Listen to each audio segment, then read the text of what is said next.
Assalamualaikum warahmatullahi wabarakatuh.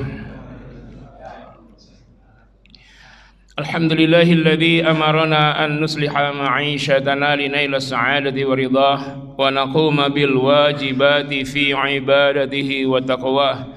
Ashhadu an la ilaha illallah wahdahu la syarika lah wa ashhadu anna Muhammadan 'abduhu wa rasuluh, amma ba'd. فقد قال الله تعالى في كتابه الكريم: أعوذ بالله من الشيطان الرجيم بسم الله الرحمن الرحيم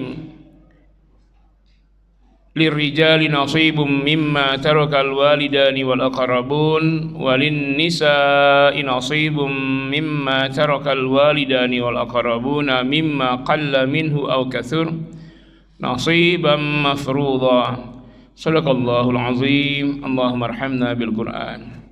Bapak Ibu jemaah rahimakumullah, alhamdulillah, syukur pada Allah hari ini kita masih hidup, ya, masih bisa untuk mengisi hari-hari dengan amal soleh, dan mudah-mudahan di akhir hayat kita diberi kemuliaan husnul khotimah.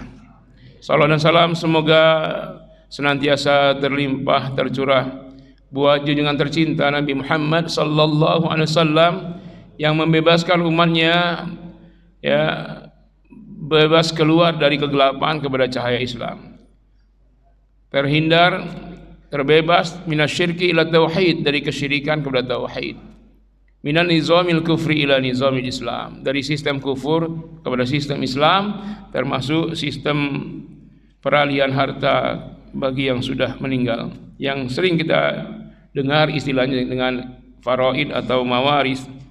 Kita sudah mengkaji panjang, ya, faraid ini dalam beberapa pertemuan. Ada usul untuk menyelesaikan banyak studi kasus. Nah, silakan nanti yang punya kasus, ya, kita sidang di sini.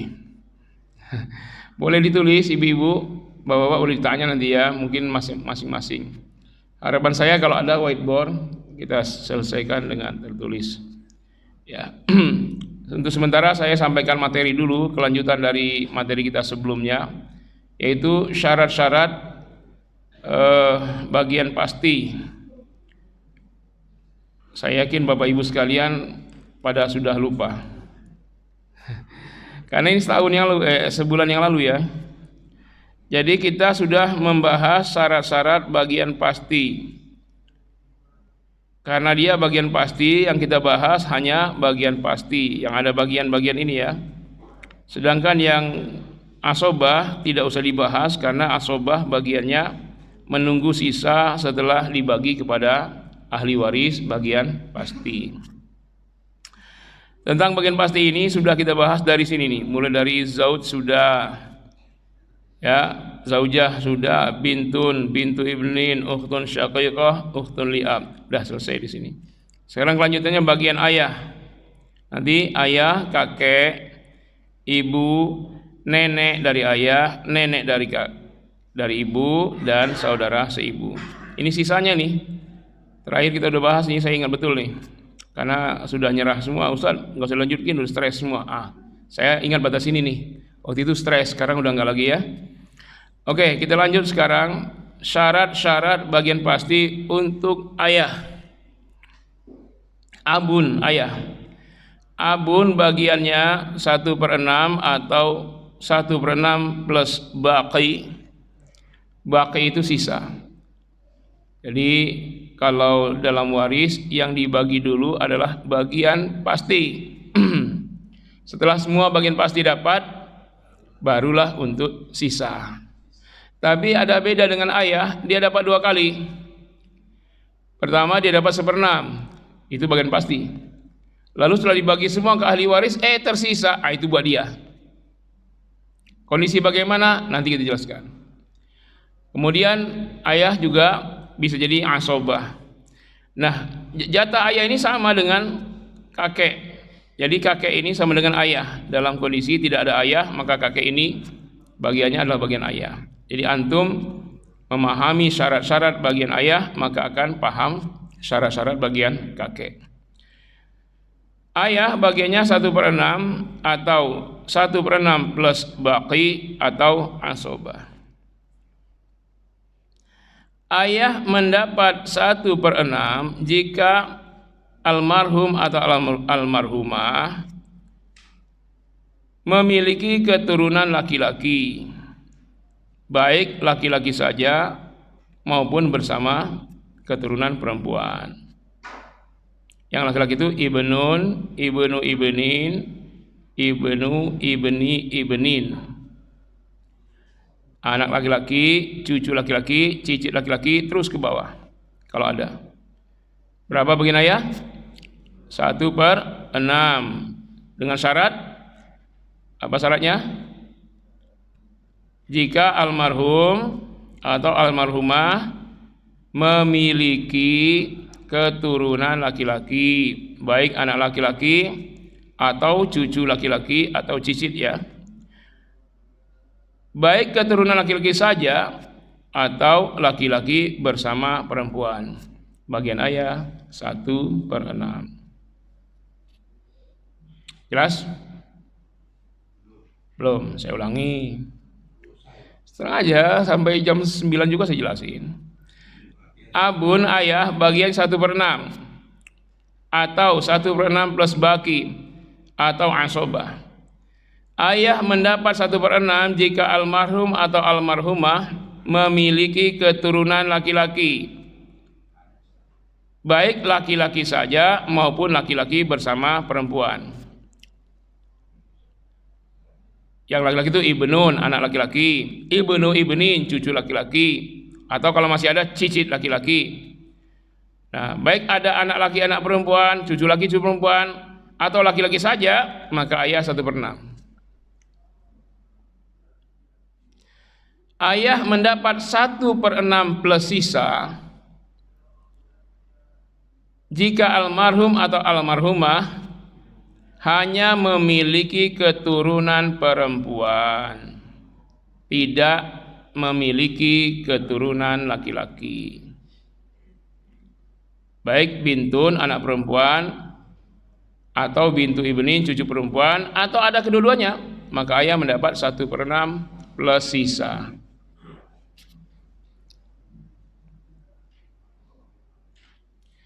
Ayah menjadi asobah binafsihi, menjadi asobah, menghabiskan semua sisa, jika almarhum atau almarhumah tidak memiliki keturunan sama sekali.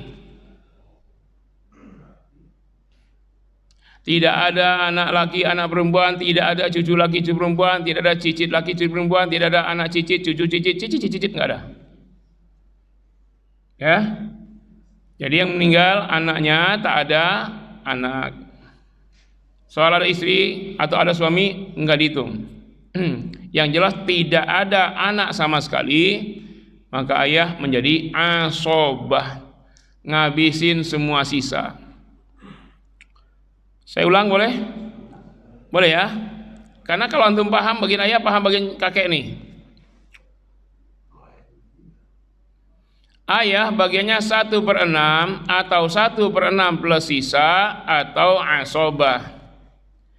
Ayah mendapat 1/6 jika almarhum atau almarhumah memiliki keturunan laki-laki, baik keturunan laki-laki saja maupun keturunan laki-laki bersama keturunan perempuan. Kalau sebut keturunan itu anak, cucu, cicit.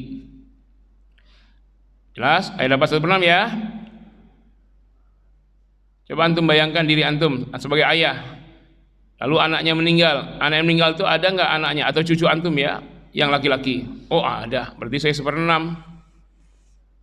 Oh ternyata nggak ada cucu laki-laki, maka antum dapat 1/6 plus sisa kalau ada anak perempuan, cucu perempuan. Kalau nggak ada sama sekali, anak saya itu anak, aduh nasibnya gimana, sudah 10 tahun nikah nggak punya anak sama sekali.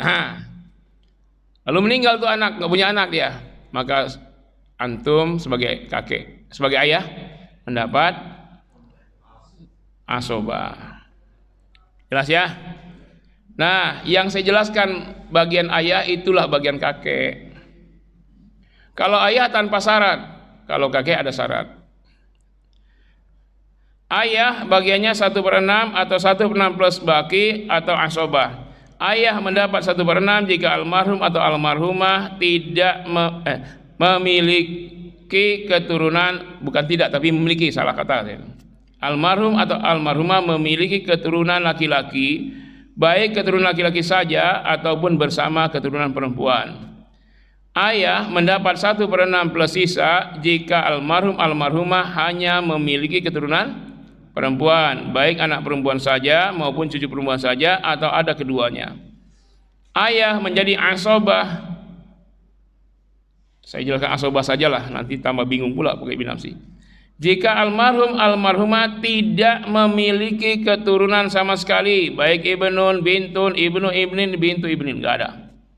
Sekarang bagian kakek. Kakek bagiannya 1/6 atau 1/6 plus baki atau asobah, sama kan? Kakek mendapat 1/6, sama kayak ayah syaratnya. Kakek mendapat 1/6 jika almarhum atau almarhumah memiliki keturunan laki-laki, baik laki-laki saja maupun laki-laki bersama perempuan.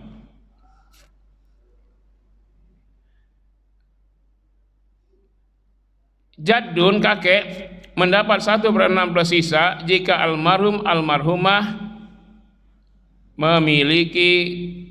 hanya memiliki keturunan perempuan, baik bintun saja maupun bintu ibnin saja, tidak ada keturunan laki-laki. Kakek mendapat asobah, menjadi asobah jika almarhum atau almarhumah tidak memiliki keturunan sama sekali. Sama enggak dengan ayah? Tapi ada syarat, baik 1/6 atau 1/6 plus baki atau asobah binafsihi, dengan syarat tidak boleh ada ayah. Kenapa? Karena jika ada ayah maka kakek terhalang.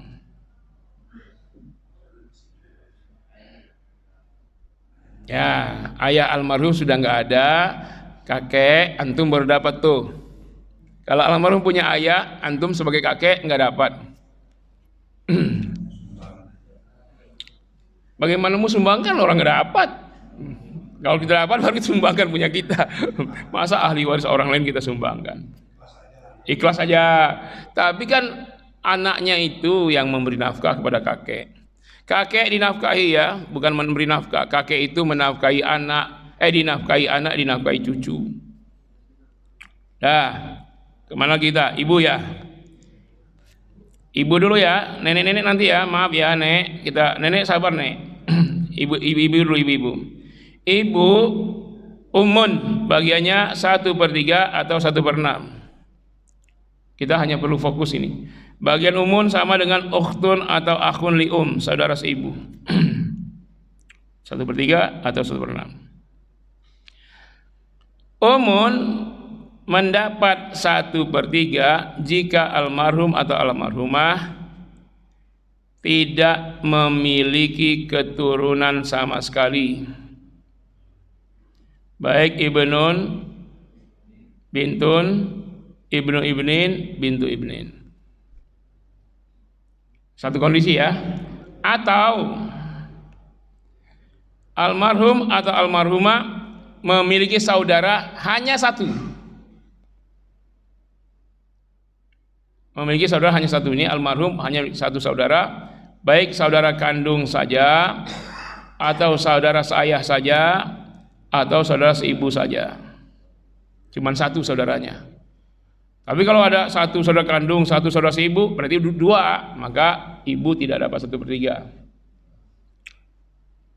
Kondisi kedua, umun mendapat, tadi kondisi keduanya ya, saya ulangi. Umun mendapat 1/3. Kondisi pertama, jika almarhum atau almarhumah tidak memiliki keturunan sama sekali, baik ibnun, bintun, ibnu ibnin, dan bintu ibnin. Atau kondisi kedua, almarhum atau almarhumah hanya memiliki satu saudara. Yang satu itu terserah saudara kandungkah, saudara seayahkah, saudara seibukah. Umun mendapat 1/6 jika almarhum atau almarhumah memiliki keturunan walaupun hanya 1. Ibu dapat 1/6. Kondisi kedua, atau almarhum memiliki saudara 2 orang atau lebih. Kondisi pertama tadi, ibu mendapat 1/6 jika almarhum atau almarhumah memiliki keturunan walaupun hanya 1. Kalau 2 Ustaz, ya apalagi 2. Baik ibnun saja atau bintun saja, atau ibnu ibnin saja atau bintu ibnin saja. Atau kondisi kedua, almarhum almarhumah hanya memiliki 1 saudara. Maka umun 1/3. Umun mendapat 1/6 jika almarhum atau almarhumah memiliki keturunan walaupun hanya 1. Baik ibnun saja atau bintun saja atau bintu ibnin saja atau ibnu ibnin saja. Atau kondisi kedua, almarhum memiliki saudara 2 orang atau lebih. Baik kedua-duanya saudara kandung, baik kedua-duanya saudara seayah, baik kedua-duanya saudara seibu, atau 1 saudara kandung, 1 saudara seayah, atau 1 saudara kandung, 1 saudara seibu, atau 1 seibu, 1 saudara seayah. Pokoknya ada 2, maka ibu mendapat 1/6. Bagaimana Ustaz kalau ada anak 1, ada saudara 1? Ya udah 1/6. Ada 1 saudara saja, ada 1 anak. Tapi kalau cuman ada 1 saudara almarhum, nggak ada anak, ya ibu 1/3. Tapi kalau saudara almarhum 2 atau lebih, tidak ada anak, ibu 1/6. Jadi 2 kondisi untuk ibu ya. Lanjut. Sudah mulai stres? Sekarang bagian akhun atau ukhtun li'um, saudara saudari seibu. Ini tidak dibedakan laki perempuan. Gak berlaku hukum 2 laki 1 perempuan. Sama baik laki maupun perempuan. Akhun atau ukhtun li'um, jatahnya bagiannya 1/3 atau 1/6, sama dengan umun. Nah, syaratnya gini ya. Akhun atau ukhtun li'um mendapat 1/3 jika berjumlah 2 orang atau lebih.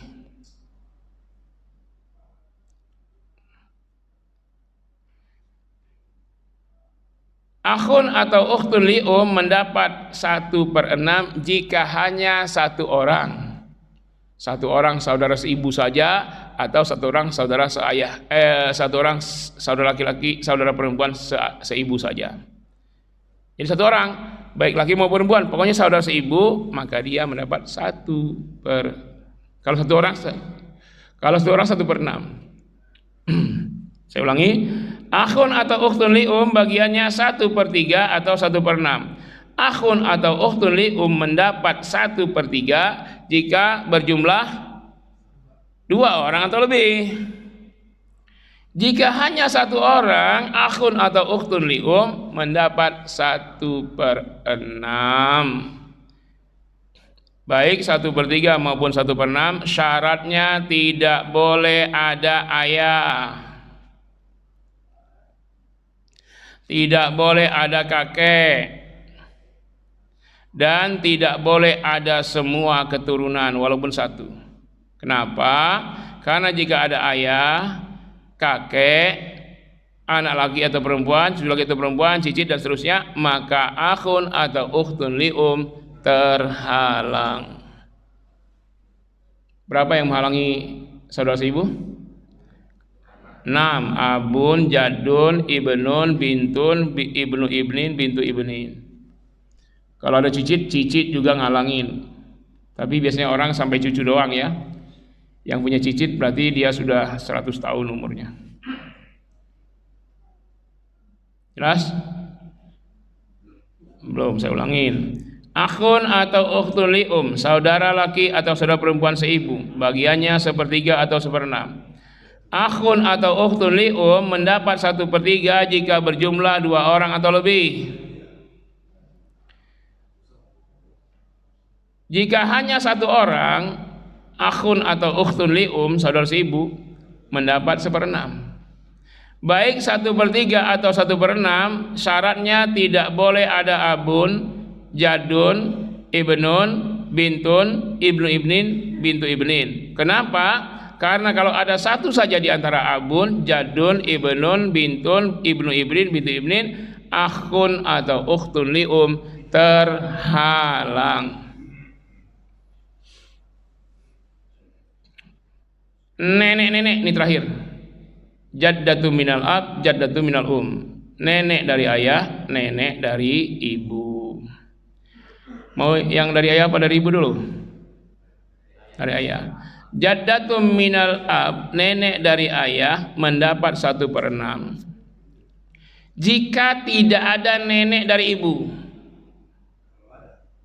Sabar dulu, sabar.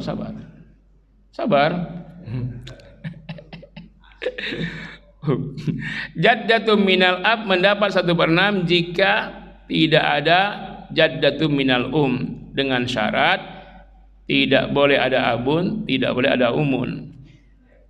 Kenapa? Karena jika ada abun atau umun maka jaddatu minal ab terhalang. Baru sekarang nenek dari ibu. Jaddatu minal mendapat 1/6 jika tidak ada jaddatu minal ab, nenek dari ayah. Dengan syarat tidak boleh ada umun. Kenapa? Karena ada umun, jaddatu minal terhalang. Jadi abun tidak menghalangi jaddatu minal Abun hanya menghalangi jaddatu minal ab. Tapi umun menghalangi dua-duanya, menghalangi jaddatu minal ab, jaddatu minal Kalau semua nenek-neneknya ada, ya, baik jaddam minal ab, jaddatu minal ada kedua-duanya, maka mereka berbagi dalam 1/6, masing-masing 1/12. Dengan syarat tidak boleh ada abun dan umun. Ya. Kenapa? Kalau ada abun, maka jaddatu minal ab terhalang. Kalau ada umun, maka jaddatu minal ab dan jaddatu minal terhalang.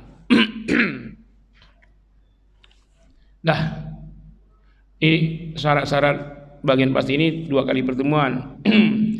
Yang sudah ini diulang kembali, saya lihat ada videonya. Tapi yang terakhir linknya nggak dikirim ke saya. Nah, itu silakan antum semua diulang-ulang, YouTube-nya dilihat. Nanti kalau makin sering nanti dapat penghargaan YouTube kalau sampai 2 juta yang nonton. Ya, banyak shockbackernya kan. Ayo silakan kalau ada pertanyaan. Tadi kemarin saya di WA, kita banyakin menyelesaikan kasus. Nah, sekarang yang punya kasus silakan. Jangan Ferdi Sambo aja punya kasus, kita pun ada. Ya, kalau ada whiteboard ya, ini perlu nyata-nyata karena hitung-hitungan. Waalaikumsalam warahmatullahi wabarakatuh. Bagaimana sini kelihatannya kalau orang yang cuek aja mau pikir itu banyak. Satu yang kedua, tapi orang ini kan bisa orang masuk surga. Iya. Sangat berbahaya. Bisa menzolimi ayatin soal ibu. Bahkan penerima waris sendiri terzolimi. Ya.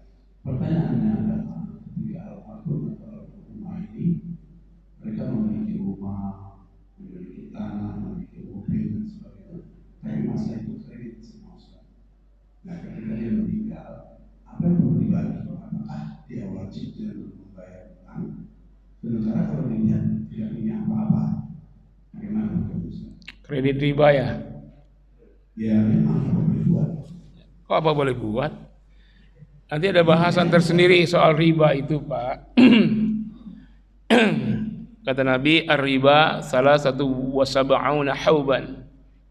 Aisaruha ayyankihur rajulu ummah. Sekali riba dosa besarnya 73. Semuanya dosa besar.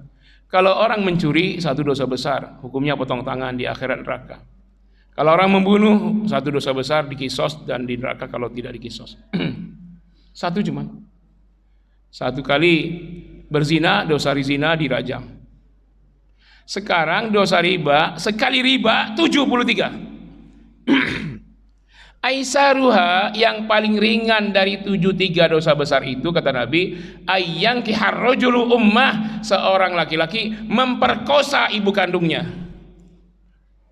Kalau zina dirajam.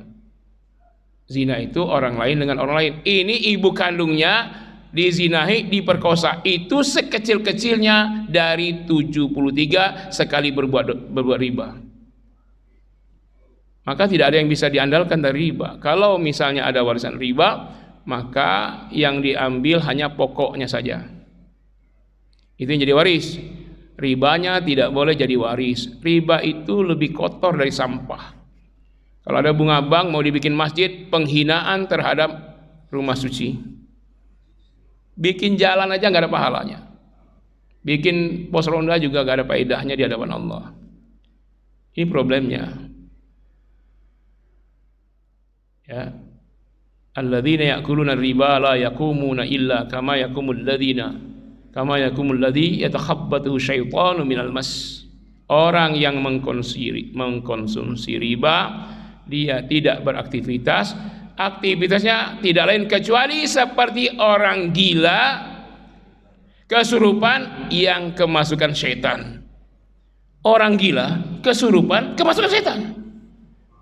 Istilah itu kasar sekali itu, tapi dari Allah, nggak mungkin kita menentangnya. Seperti orang gila kesurupan kemasukan setan. Orang gila aja udah parah, sudah gila kesurupan pula, kemasukan setan pula. Yang bilang Al-Quran bukan saya. Faman ja'ahu mau'izatun fantaha falahu ma salam wa amru ilallah. Siapa yang bertobat diampuni Allah, semua dosanya habis. Sekali tobat riba langsung habis dosanya, dan semua dosa masa lalunya habis. Riba masa lalunya jadi milik dia kalau dia bertobat. Sekali lagi, kalau dia bertobat. Tobat sekarang, semua riba yang lalu halal semua. Tapi yang sedang dan akan, apa kata Allah? Ya, faman ja'ahu mau'izatun mir rabbi fantahu falahu ma salaf wa amru ilallah wa man 'ada. Barang siapa yang bertahan dengan riba, faulaika ashabun nar, mereka lah penghuni neraka jahanam, kekal di dalamnya. Saya nggak main-main ini. Ini horor.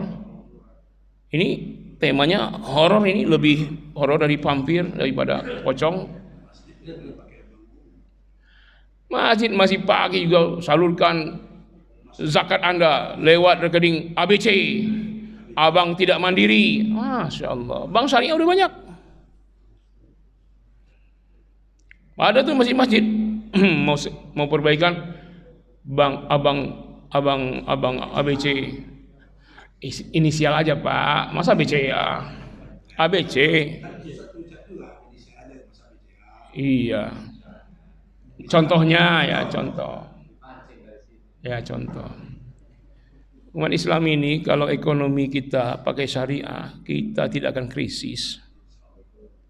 Kita ini masih juga susah banget ya Allah. Ya ayyuhalladzina amanu taqullah. Hai orang beriman, takutlah kepada Allah. Wa dharu ma baqiya minar riba. Tinggalkan jauh-jauh renyah-renyah riba. Renyahnya aja nggak boleh. Sisa riba nggak boleh. In kuntum mu'minin, kalau kamu merasa orang yang beriman kepada Allah. Fa illam taf'alu, jika kau tak tinggalkan renyah riba itu, fa'zanu biharbin minallahi wa rasulih, umumkan perang dengan Allah dan Rasul.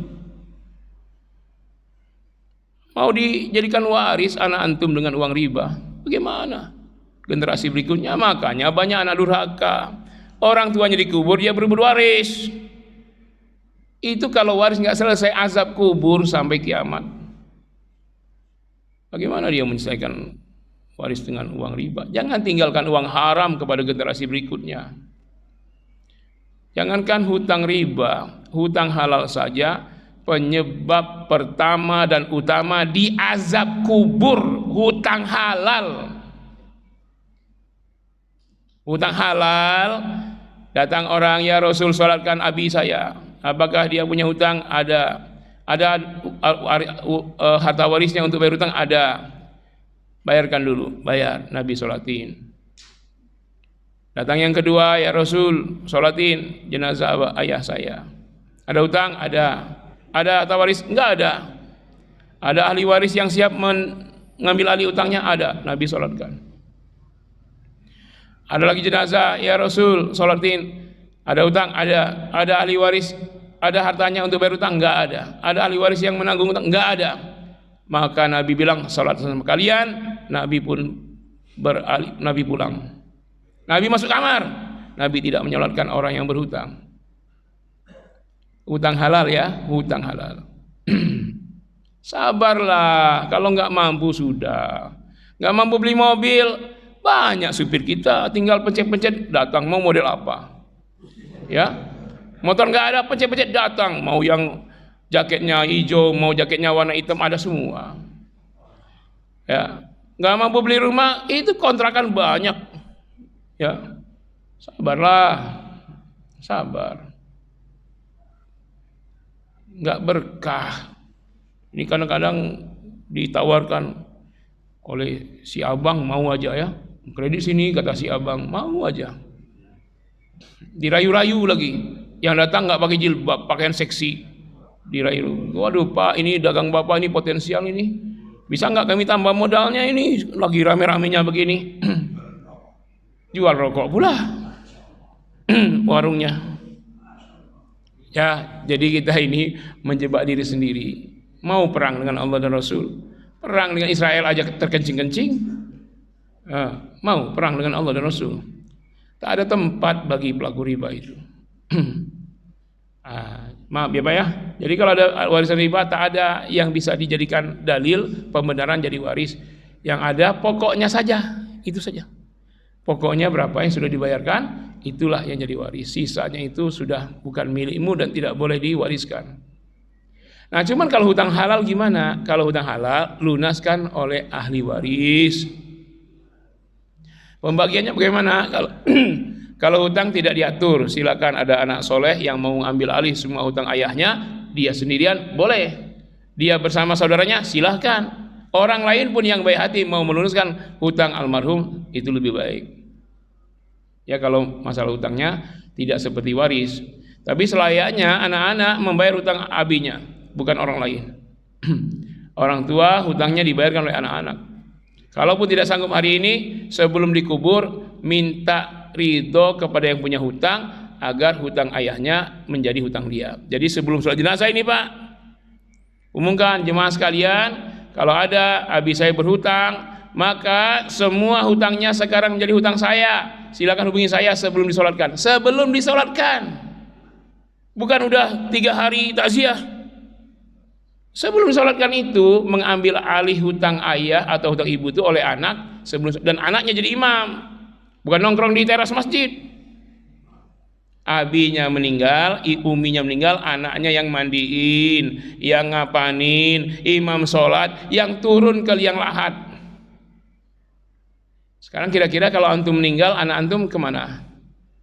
Bisa nggak mereka mandiin, mereka nyolatin, ngapanin, nguburin? Alhamdulillah, itu yang terbaik ya. Itu almarhum kalau anaknya yang mandiin. Walaupun sudah wafat Pak, ini banyak walaupun bukan hadis pun, tapi pengalaman orang yang mandiin anak-anak soleh, tersenyum lagi dimandiin itu dan keluar air matanya. Bukan air mandi, air mata betul. Sudah dilap, dibersihin, sudah mandi selesai, ketika mau dipocong, tahu-tahu ada air mata menetes. Seperti senyum. Orang ngelihatnya, tapi orang lain nggak boleh ngelihat dimandiin, hanya anak-anak saja ya. Antum kalau meninggal coba dimandiin orang lain, tahu-tahu nanti pas sudah itu diceritain, wah ternyata itu ada Tai lalat sebesar bola kasti. Gimana? Kalau anak sendiri dia jaga aib orang tuanya. Nah ini Pak ya, jangan tinggalkan masalah ketika kita mati. Tinggalkan solusi, bukan masalah. Jadi kalau kredit hanya pokoknya saja, bagi anak-anak mungkin oper saja sama orang atau dijual, nanti pokoknya kembalikan, ya itulah yang jadi waris. Yang sisanya tidak boleh jadi waris. Ya, pokoknya aja udah berapa bulan kita bayar. Nah, kalikan itu berapa jumlahnya. Kalau sebulan 2 juta baru 10 tahun nggak lunas-lunas, berarti 12 kali 10 ya. 120 bulan kali berapa tadi? 3 juta. 120, 360 juta, itulah yang jadi waris, sisanya tidak. Ya. Jangan ya, saya betul-betul sangat takut sekali. Memang susah. Dakwah kepada keluarga sendiri susah. Masih saja, apalagi yang PNS. Kalau tidak disekolahkan tuh SK, kayak orang bodoh. Dikata-katain sama temannya itu. Masa SK nggak disekolahin? Aduh, kesempatan emas dikata-katain begitu, Pak. Sabarlah. Nanti sertifikat disekolahin. Aduh, rugi ya. Jangan pernah berinteraksi. Sabar aja, Bu. Kalau belum bisa beli kerudung baru, kan masih ada taplak. Gorden masih besar. Jadi sabar aja lah. Ya. Sabar. Dan suami kita nggak usah ditekan. Kalau udah masanya maju ya dibeliin lah semua pasti. Bahkan tiap bulan dikasih emas 20-30 gram ya kan. Doain aja suaminya di kantor sukses dan tidak melanggar aturan syariat. Dan sekretarisnya makin jelek. Oh iya, kalau jabatan suaminya naik, sekretaris makin cantik. Ibu-ibu makin berdebar-debar. Nah, makanya di kantor laki perempuan itu dipisah. Kadang-kadang, nah itulah masalahnya. Tapi kalau wilayah publik nggak apa-apa, pasar misalnya. Kalau misalnya wilayah privat di kantor, satu ruangan bos sama sekretaris berdua aja. Bos sama sekretaris. Aduh, sekretarisnya pakai baju diskon pula. 70% lagi Pak. Jadi ini bahaya ya. Ibu kalau ngasih suami sarapan pagi, nasi goreng atau kopi, baca-bacain Bu, Fatihain 7 kali lah minimal. Sampai 7 kali. Ya Allah, sukseskan suami saya dunia akhirat. Suami setia membawa ke surga. Mas minum. Setrikaan juga gitu ya. Namanya ruqyah. Bukan mantra Pak. Benar Bu ini. Benar Ibu baca Fatihah atau Al-Ikhlas. Tapi baca dengan ikhlas. Tapi jangan dibilangin oleh suaminya, Mas ini sudah dibaca-bacain ini, jangan. Diam aja. Ya. Jangan suruh pembantu. Bikin kopi suami pembantu, yang pembantu nyuci baju itu pembantu, sikat kamar mandi pembantu. Kalau hidangin suami, kopi, makan kita. Nanti suaminya pakai baju seksi lagi ngasih suami. Jangan yang begitu, yang privat sekali, jangan pembantu. Ya, nyapu halaman, nyapu ngepel-ngepel pembantu tuh. Tapi layanin suami kita. Ibu harus cantik. Suami kantor, ibu ini aerobik, ya kan? Fitness. Tapi proposalnya tambah lagi uang fitness. Langsung belanja doang, uang make up, uang fitness. Ya kan suaminya kan ini sukses. Masa sukses kredit terus? Ya jangan kredit. Masa suami istri dikasih kredit uang riba? Itu kredit, apalagi korupsi tambah jadi ya. Pokoknya bertingkat-tingkat dosa besar itu. Ya, harta ini hisabnya paling berat dibanding yang lain. Mulai dari cara mendapatkannya, belum dapat tuh harta, sudah dihisab. Setelah dapat, dihisab lagi. Dipakai untuk apa? Beli kebutuhan pokok? Iya. Berlebihan apa tidak? Mubazir atau tidak? Beli mobil berapa? Anggota keluarga 5 orang, mobil cukup 1 atau 2. Ini anggota keluarga 5, mobilnya 15. Itu dihisab semua itu Pak. Innal mubadzirina kanu ikhwana syayatin. Kalau disekolahkan anak, sekolah mana? Sekolah yang membuat dia akidahnya kuat atau malah mengancam akidahnya? Kalau masuk pesantren, pesantren mana? Pesantren yang ngucapin Natal apa pesantren yang kiainya menjaga santri? Iya kemarin Pak, akhir tahun pondok pesantren rame-rame santrinya ngucapin selamat Natal. Itu kiainya siapa? Nah kalau yang larang radikal katanya. Radikul. Nah anak kita di mana pesantrennya? Itu dihisap. 1 rupiahnya, bukan 0,001 rupiah dihisap. Sampai kita mati pun harta itu dihisap. Jangan kira kalau kita mati selesai urusan. Ustadz katanya kalau sudah meninggal putus semua amal kecuali 3. Anak soleh, amal jariah, ilmu bermanfaat. Itu hadis. Sama kayak orang bilang tanda munafik berapa? 3. Bicara dusta. Janji tidak tepat. Kalau diberi amanah khianat 3. Tapi itu di hadis, di Al-Quran banyak sekali tanda munafik itu. Mulai dari 8 sampai 20 Al-Baqarah. Di surat At-Taubah itu munafik semua itu. Bahkan di surat Al-Fat juga. Jadi banyak Pak, puluhan ratusan itu. Di dalam surat Al-Baqarah juga ada. Wa minan nasi may yujibuka qawlu fil hayatid dunya. Kalau bicara memukau, menakjubkan. Jadi bukan yang 3. Nah, sekarang yang tidak putus cuma 3 kata hadis. Di Al-Quran harta waris juga berdampak kepada almarhum.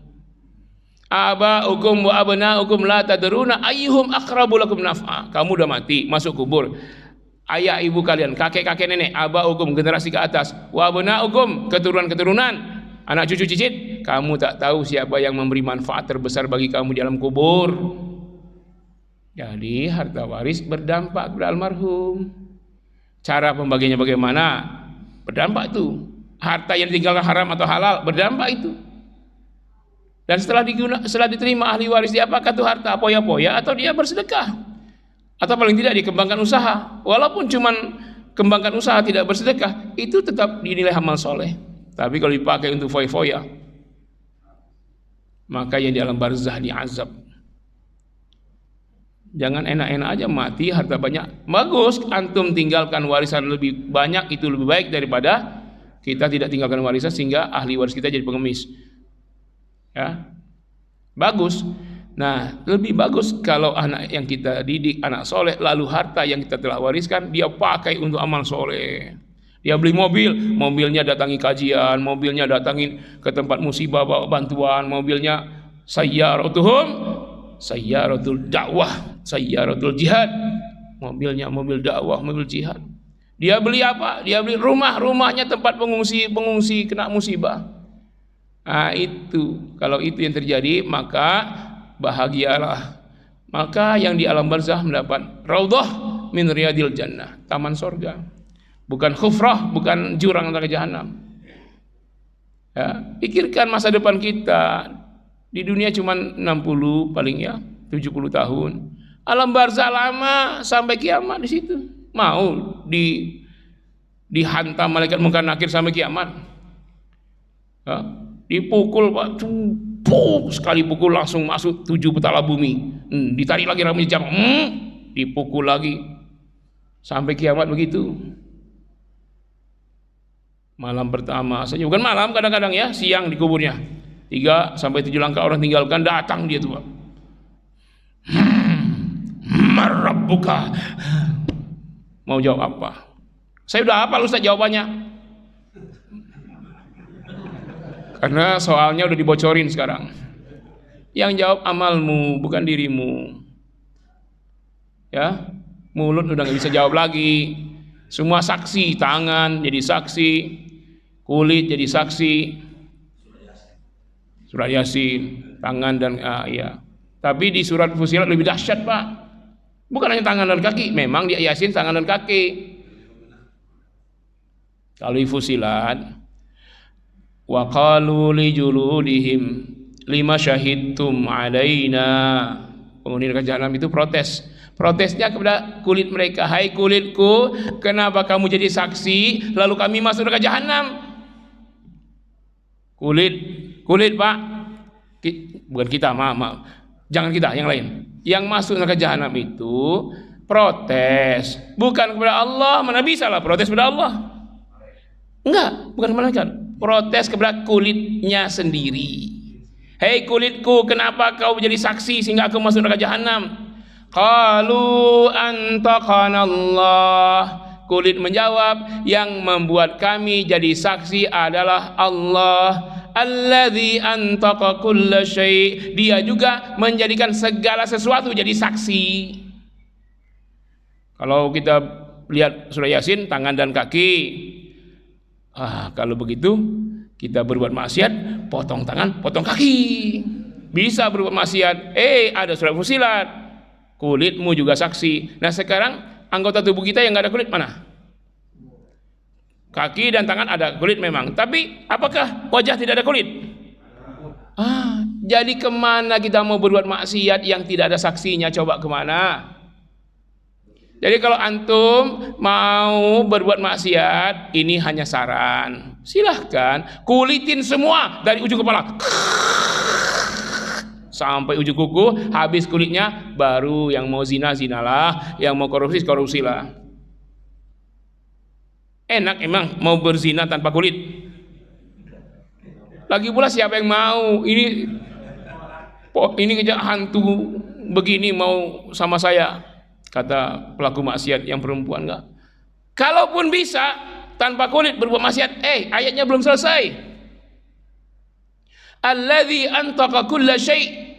Dia juga menjadikan segala sesuatu serinci-rincinya, kulla syai'.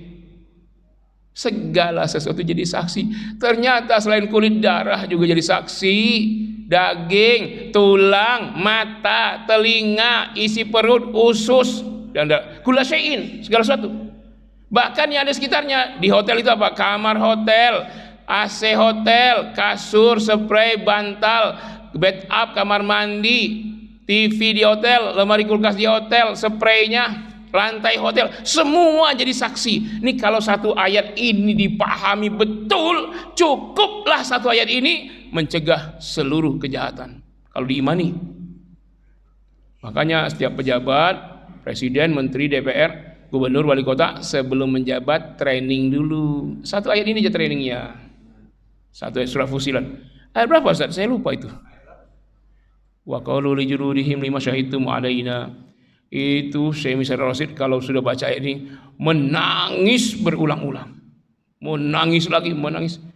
Orang bilang, kenapa Syekh ini nangis-nangis ya? Dia membaca dengan makna sepenuhnya. Kita masih ketawa-ketawa dengar ayat itu. Coba aja Syekh Misar Rasid surah Fusilat, berulang-ulang bersegukan nangisnya itu. Jadi tak ada tempat untuk maksiat. Sekarang kenapa orang maksiat masih dibiarkan oleh Allah? Allah Maha Pengasih. Allah As-Sabur, Maha Penyabar. Orang itu berbuat maksiat di hadapan Allah. Allah saksikan, ya hambaku, kok kamu begitu? Aku tunggu kapan kamu mau bertobat. Allah merentangkan kedua tangannya setiap malam, menanti pelaku dosa di siang hari datang. Ketika siang hari tiba, Allah tetap merentangkan tangannya, ingin menyambut pelaku dosa yang malam hari untuk bertobat. Terus menerus itu sampai matahari terbit dari barat, barulah. Jadi Allah menunggu mereka bertobat. Jadi siapapun yang maksiat, sesungguhnya dia di hadapan Allah dan saksinya semua. Kita hitung saja, ada berapa saksinya? Gak usah jauh-jauh, dari tubuh kita aja berapa. Kalau Sambo saksinya banyak tuh. Bukan, itu luar dari tubuh. Sel, kalau mau bicara, sel berapa? Sel darah berapa? Sel tulang berapa? Satu titik tinta yang antum tulis di buku, tek, ya, itu 1 miliar sel itu. Saraf ada berapa?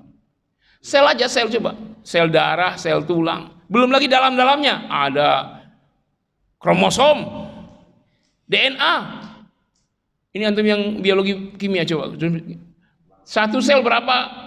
Kromosom berapa, tianin, apalagi istilah itu, yang informasi disimpan di dalam itu.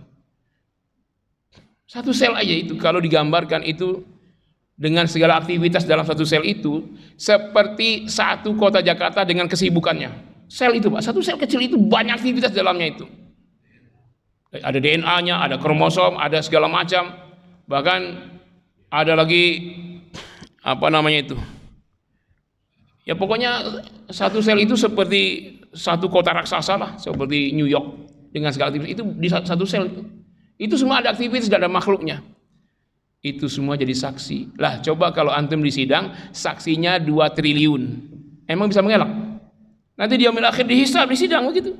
Saksinya sel kita aja, belum yang lain, baru sel tubuh kita. Ini kalau dia imani, Pak, tidak akan ada mukmin yang buat dosa besar, dosa kecil pun takut, dan tidak ada yang berani bohong. Makanya ibu-ibu pada senang kalau bapak-bapak dia tidak berani bohong. Kalau dia mau kawin lagi ngomong, ya Umi, Dek mau kawin lagi nih. Apa? Nah, langsung ngasah golok. Ya nggak apa-apa, Pak, mendingan jujur aja. Bapak selera kawin lagi, ngomong sama istri.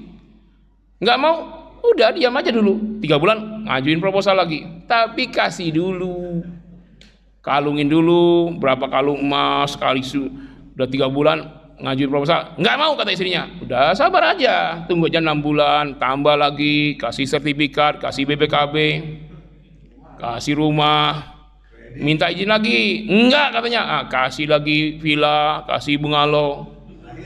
Kasih aja semua, ya nggak apa-apa lah. Kita kasih istri itu lebih tinggi daripada ngasih anak yatim.